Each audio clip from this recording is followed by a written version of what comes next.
Not just for their skills, but for their heart. Filipinos are everywhere. From the busy streets of Hong Kong, to the quiet homes in Canada, from the tall towers of Dubai, to hospitals in the United States. They're taking care of children, healing patients, building cities, cleaning offices, and driving progress. Quietly, with heart. They're not just workers. They are the silent strength of so many countries. They leave their families behind just to support someone else. They work long hours. They stay kind, and they never stop giving their best. But not all stories go well. Some countries made tough decisions. They changed their policies. They closed the doors. They ended contracts too soon. And many Filipinos were sent back home. No warning, no thank you, no second chance. For some, it was heartbreaking. Years of service, gone in one official order. Many OFWs returned home, jobless, hopeless, and unsure of what to do next. But here's the twist. The countries that pushed them away are now struggling. Hospitals are short-staffed. Homes need caregivers. Factories can't meet their demands. Even governments are quietly admitting that we made a mistake. They're calling again,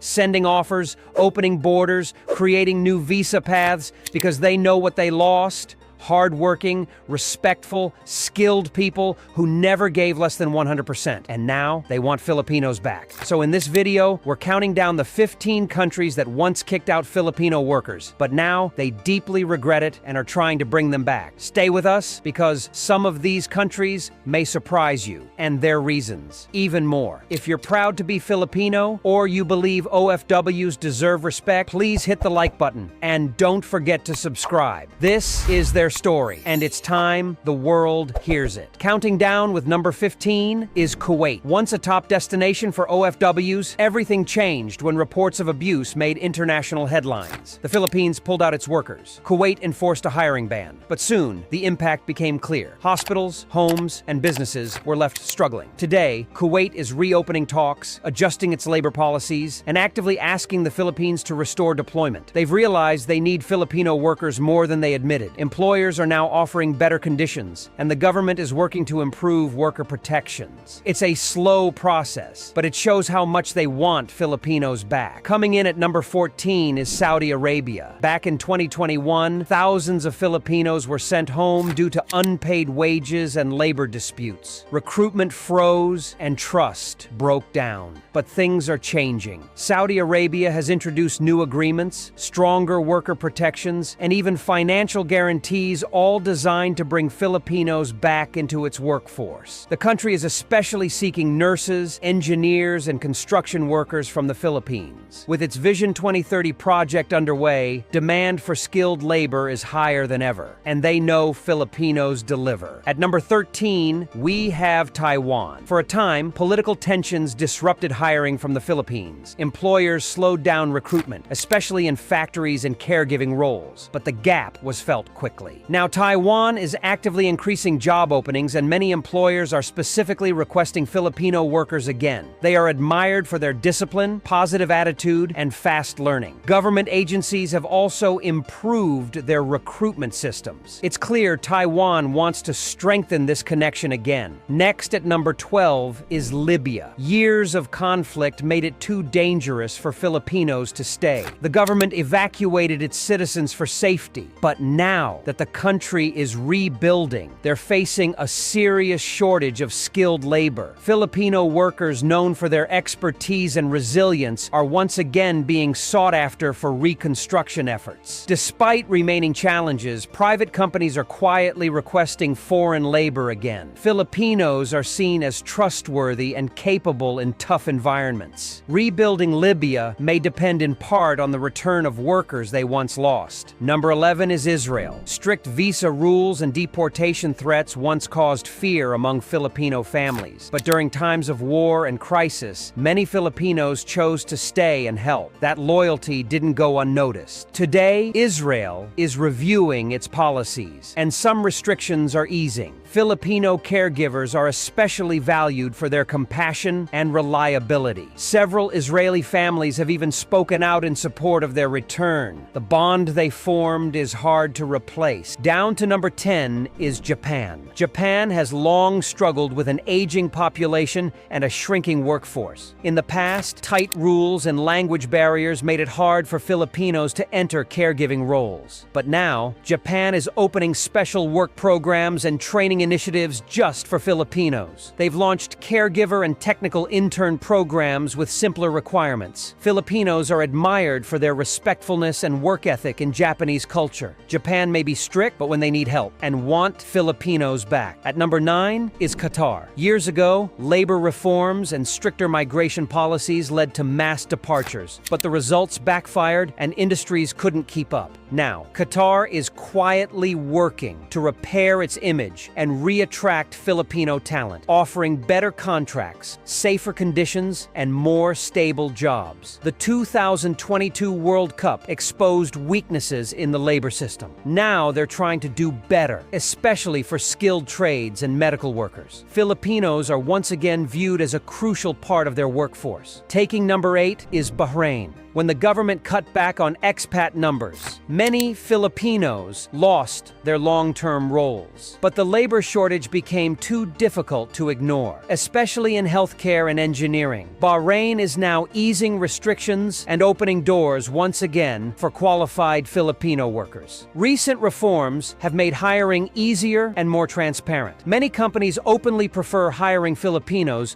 due to their experience and attitude. It's clear that Bahrain values their contributions more now than ever before. At number 7, we go to South Korea. In past years, fewer Filipinos were being hired due to policy limits and stricter visa rules. But now, demand in caregiving and manufacturing is growing fast. South Korea has started expanding its worker programs and visa categories, and Filipinos are once again in high demand. They've introduced a special employment system for small businesses and farms. Filipinos are praised for being respectful, hardworking, and adaptable. With language support programs increasing, South Korea is preparing to welcome more Filipino workers in the coming years. Moving to number 6, we reach the United States. During the pandemic, many Filipino healthcare workers were praised, then pushed out due to tough immigration rules. But when the healthcare system began to collapse under pressure, the U.S. realized just how vital Filipinos really are. Today, demand is surging, especially for nurses, caregivers, and skilled professionals. Visa pathways are slowly improving in response. Hospitals in multiple states are launching hiring campaigns aimed at the Philippines. U.S. officials have acknowledged the shortage of trained staff, and Filipinos are at the top of their list. For many, it's not just about filling jobs, it's about rebuilding trust. At number 5 is Canada. Canada once relied heavily on Filipino caregivers and service workers, but delays in immigration programs and policy freezes forced many to return home. Now, with an aging population and growing labor gaps, Canada is speeding up applications and offering new pathways, and Filipinos are a top priority.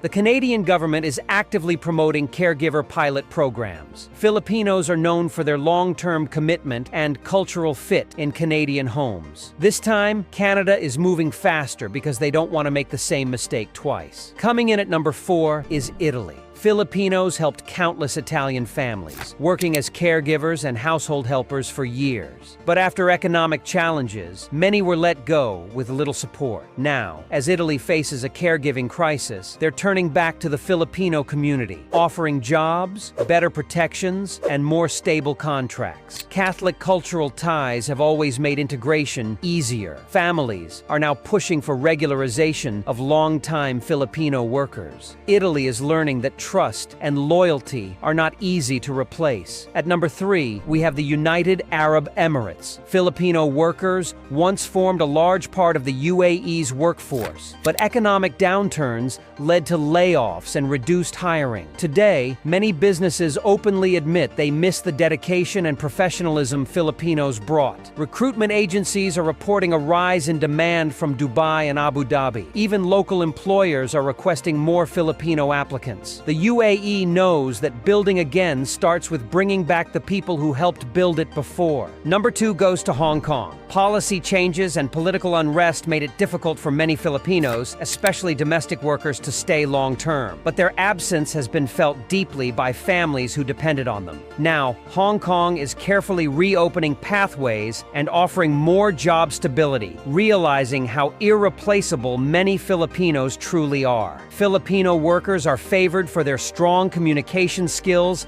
and trustworthiness. Community groups are also pushing for better rights and rehiring policies. It's not just about labor, it's about rebuilding bonds that matter. And finally, number 1 is Singapore. In the past, Singapore limited the number of foreign workers to favor locals, but the move hit critical sectors hard.